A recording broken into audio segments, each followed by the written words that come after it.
రాష్ట్ర ముఖ్యమంత్రి CM YS Jagan ఎన్నికలప్పుడు బీసీలపై కపటి ప్రేమ చూపిస్తున్నారని, బీసీలంతా చైతన్యవంతులై వైసీపీ పార్టీకి బుద్ధి చెప్పాలని బీకే పార్థసారథి మాజీ శాసనసభ్యులు పెనుగొండ పిలుపునిచ్చారు. తెలుగుదేశం పార్టీ జాతీయ అధ్యక్షులు మాజీ ముఖ్యమంత్రి నారా చంద్రబాబు నాయుడు, జనసేన పార్టీ అధ్యక్షులు పవన్ కళ్యాణ్, టీడీపీ జాతీయ ప్రధాన కార్యదర్శి నారా లోకేష్, తెలుగుదేశం పార్టీ అధ్యక్షులు అచ్చెన్నాయుడు ఆదేశాల మేరకు పెనుగొండ నియోజకవర్గం పరిగి మండల కేంద్రంలోని వీరలింగేశ్వర కళ్యాణ మండపం నందు శ్రీ సత్యసాయి జిల్లా తెలుగుదేశం పార్టీ అధ్యక్షులు మాజీ ఎమ్మెల్యే నియోజకవర్గ ఇన్ఛార్జ్ బీకే పార్థసారథి ఆధ్వర్యంలో జిల్లా బీసీసీఎల్ అధ్యక్షులు కుంటిమద్ది రంగయ్య నిర్వహణలో జయహో బీసీ కార్యక్రమం నిర్వహించారు. ఈ కార్యక్రమంలో తొలుత ఎన్టీఆర్, జ్యోతిబాపులే, అంబేద్కర్ చిత్రపటాలకు పూలమాలలు వేసి నివాళులర్పించారు.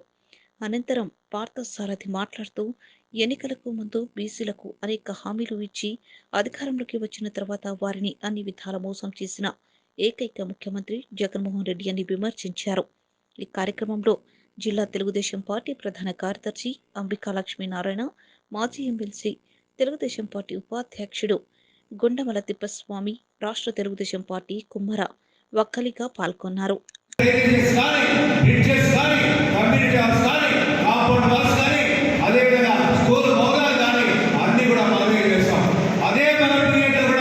చూసినట్లయితే ఆ రోజుల్లో 2014లో ఈ కళ్యాణ మండపాన్ని కూడా 1,40,00,000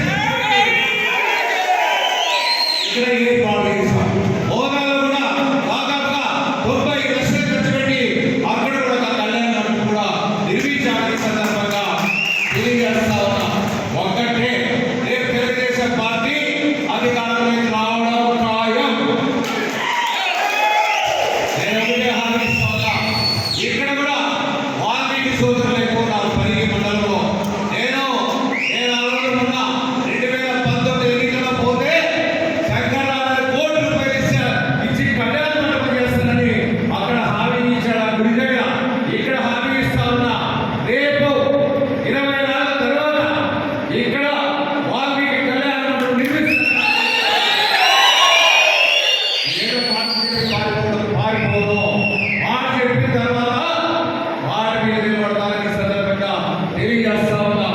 అదేవిధంగా ఉప్పరకు వచ్చినప్పుడు మన అసెంబ్లీలో ఎక్కువ ఉన్నారు మన సెగ్మెంట్ లో, వాళ్ళకి కూడా సోమని మండల కేంద్రంలో ఒక కళ్యాణ మండపం నిర్మిస్తామని. అదేవిధంగా వడ్డీలకు వస్తే కూడా గోరంటలో ఎక్కువ ఉంటారు కాబట్టి వాళ్ళు కూడా తప్పనిసరిగా కళ్యాణ మండపం నిర్మిస్తామని సందర్భంగా తెలియజేస్తా ఉన్నా. యాదవులు కూడా గోరంటలో ఎక్కువ ఉంటారు కాబట్టి వాళ్ళు కూడా కళ్యాణ మండపం తప్పకుండా చేస్తాం. అంబేద్కర్ మన రాజ్యాంగ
విఘ్నులైనటువంటి పెరుగుబడి నియోజకవర్గ ప్రజలంతా కూడా ఆలోచన చేయండి.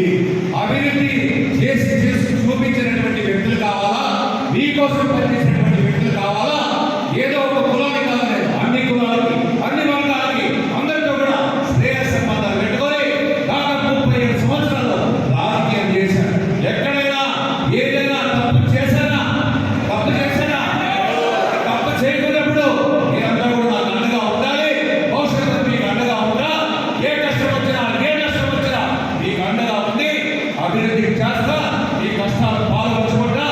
అదే విధంగా నేను ఒకటే మిమ్మల్ని కోరేది, నేను కూడా అసెంబ్లీకి పోటీ చేస్తా. పోటీ చేసేప్పుడు ఏదో రోజు ఒకటి ఆ టీవీలో వచ్చింది, ఆ ఛానల్లో వచ్చింది, ఈ ఛానల్లో వచ్చింది అని ఎగరలాడుతా ఉన్నారు. ఎగరలాడదు కాదు. ఇక్కడ నేనేం తప్పు పని చేయాలా, నేను అభివృద్ధి చేస్తా, నేను ఎవరికి ద్రోహం చేయాలా, నేను ఎక్కడ వసూలు చేయాలా, ఎక్కడ వసూలు చేసేలా తెచ్చుకున్నా, నేను మంచిగా వ్యవహరించా, భవిష్యత్తులో కూడా మంచిగానే ఉంటాను తప్ప ఇంకోటి కాదు. అందుకోసమే అందరూ కూడా ఆలోచన చేయండి, తప్పకుండా దీవించండి. మీ అవసరం కోసం, మీ భవిష్యత్తు కోసం, ఈ పిల్లల